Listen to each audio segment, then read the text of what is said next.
Hello, Diaz here, founder, owner, Greenwood Dental. Welcome back. Today we're talking about resin fillings. Resin fillings were discovered or fabricated in late 1960s. These fillings we use these days are resin-based composites, basically. And their property are insoluble and insensitive to dehydration and very aesthetically pleasing since they are tooth color. And that's why the public demand always looking for resin to replace the silver mercury fillings or the silver fillings that my generation or older had the only option to fill a tooth or restore a tooth. They have much lesser longevity comparing to the silver filling, believe it or not. Silver filling amalgams are very not technical sensitive.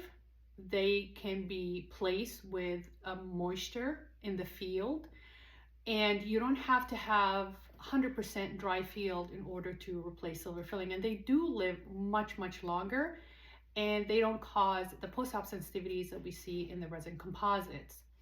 So since they have lesser longevity, because it's resin and because it has a shrinkage factor or shrinkage rate, when we place the silver filling in the tooth, we have to hit it with the ultraviolet light that will dry or set or cure the filling in the tooth.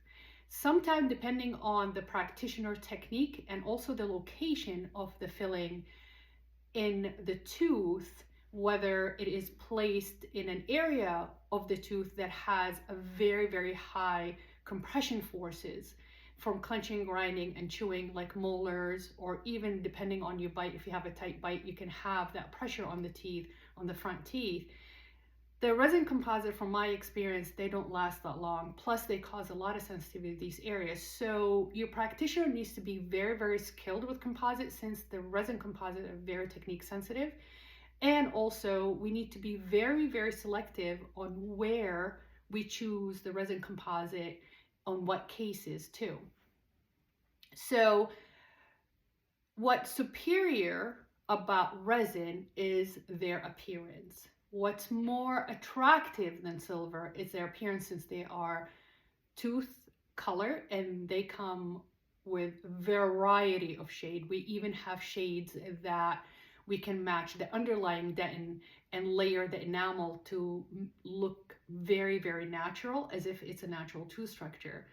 And that, as a restoration, is much better pleasing and much more aesthetics if you are building a smile or you're closing contact or spaces in the front teeth, as long as where you're placing the resin is not a high traffic area, I call it.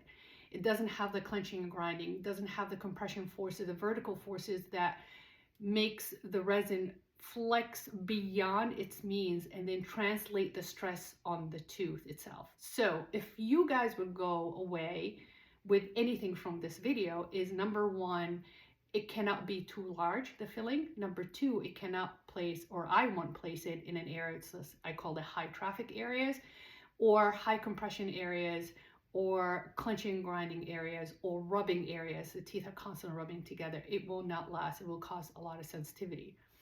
But other than that, aesthetically, again, it's very selective where we should use the composite fillings, since their properties are not as attractive mechanically as the silver fillings.